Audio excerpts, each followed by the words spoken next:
Hi, Kyle here from the Ottawa Sound. Welcome to the first episode of History Monday. Who do you think was the first person to discover how to record sound? I'll give you a minute to think about it.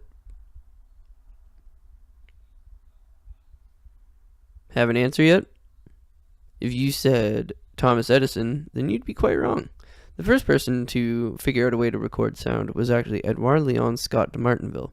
In the mid-1850s, Edouard Scott de Martinville decided that he wanted to figure out a way to create an automatic stenographer so that people could easily keep track of their conversations, especially when it came to business dealings.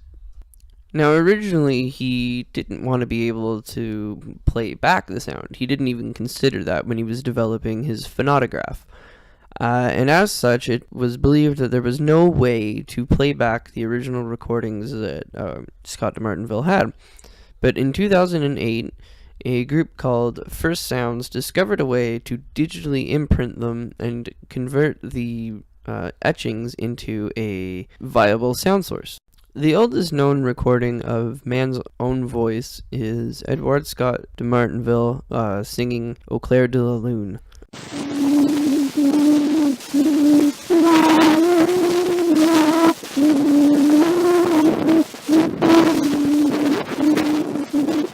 About 20 years after Scott developed his phonautograph, Thomas Edison developed the phonograph.